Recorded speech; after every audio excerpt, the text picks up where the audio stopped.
Thank you for joining Wars of the Rosies as we continue with part 23, Service, from A Rosicrucian Speaks by Joseph J. Weed. Service, New York, March 1959. Much has been written about service, and all the great ones recommended a life of service as a sound and secure approach to enlightenment. But even so, this is not yet well understood. Most people think of service as servitude.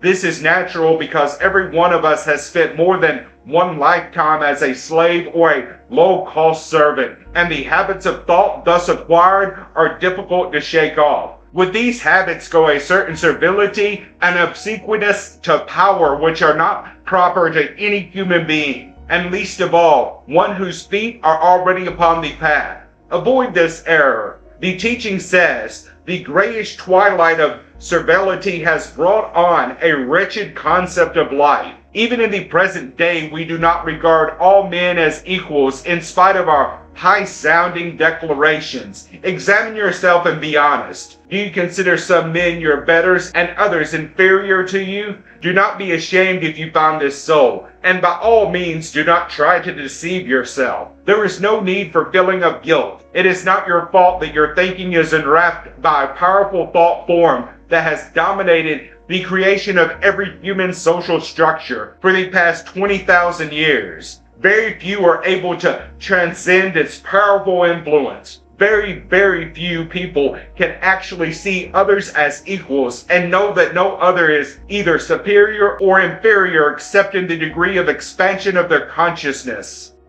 Please understand this. We do not encourage a light-minded approach to our elder brothers. Only in solemnity of thought and dignity of action is it fitting to approach those awakened ones, for they are great flames in the cosmic fire. But then each human is also a spark from this same cosmic fire, and as such worthy of dignity and respect. Only man can debase man. But the time has come when this fear of superiors and contempt for inferiors must cease. Man must learn to face every other man eye to eye as an equal. This is the order of the new day, and those that fight it with threats and glamour and fear do the work of darkness. No, service is not servitude. Servility has been marked for extinction. We have been called to serve by the Master. Not for revelations, but for service did I summon thee, says the teaching. There is a distinction between this great service and human service. Yet both have their place. There is a dignity in human service which is as yet only dimly recognized, but in days to come, many simple acts which are presently looked upon as menial will take on a new stature and significance. The sitting of tables and the making of beds, the shining of shoes and the pressing of clothes,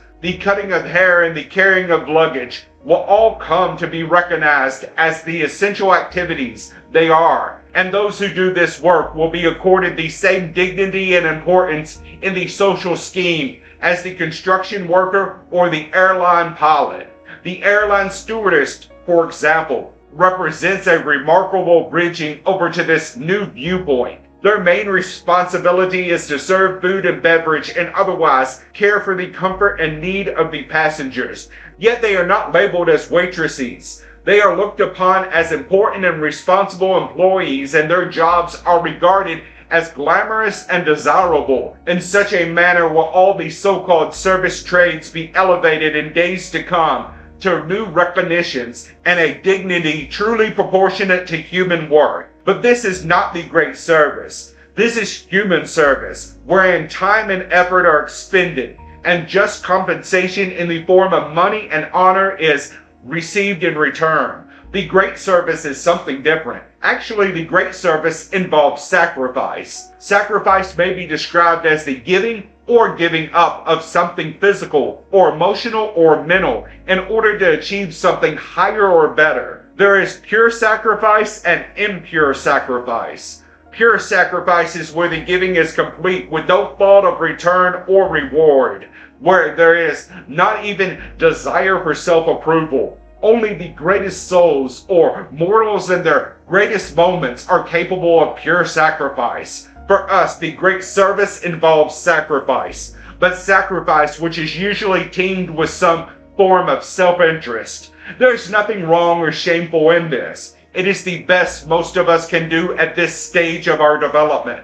The important thing is that we make the effort and sincerely try to do our best. The masters frequently refer to the great service as labor. For example, the teaching says, "By your labor you unlock the gates of the land of your striving." And again, that labor is of work which is performed with one's own hands, which means that part of the reward is the lesson to be learned in the actual experience.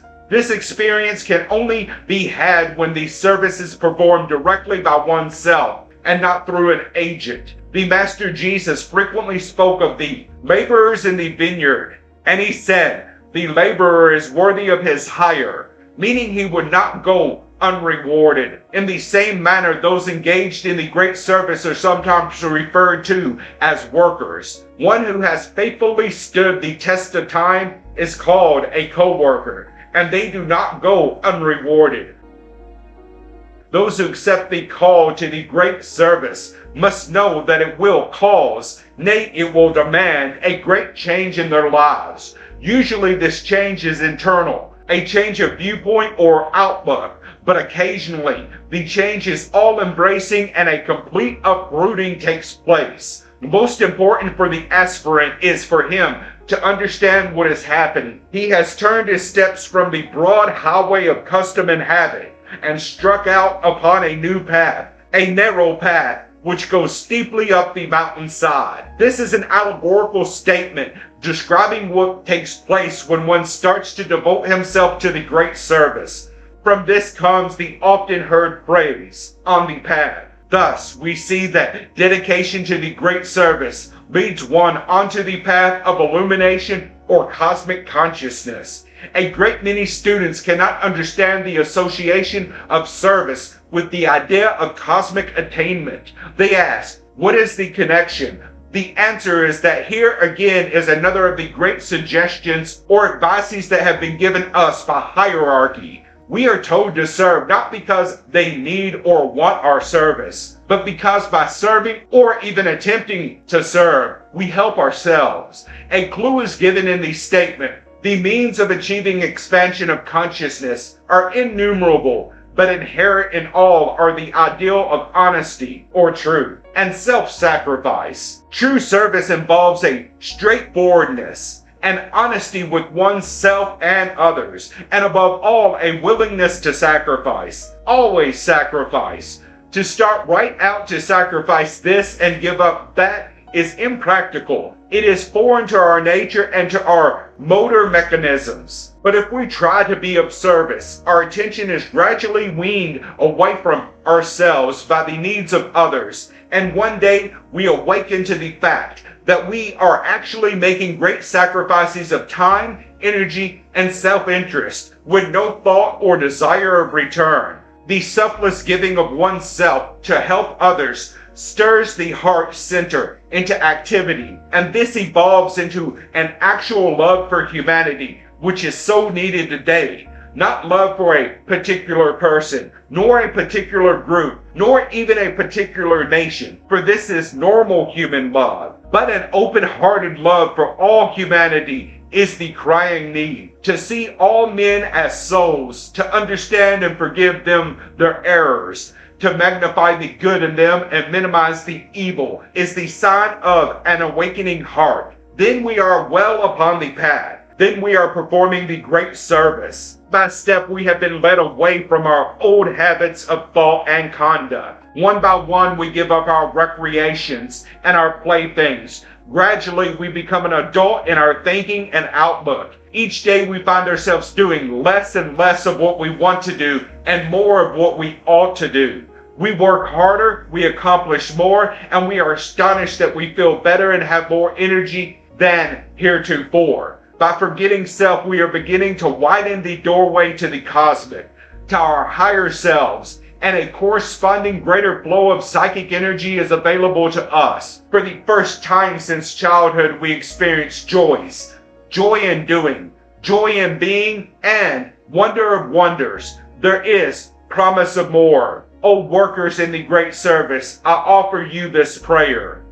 O Lord, give strength to my heart and power to my arm, because I am thy servant. In thy rays I shall learn the eternal truth of being. In thy voice I shall learn to the harmony of the world.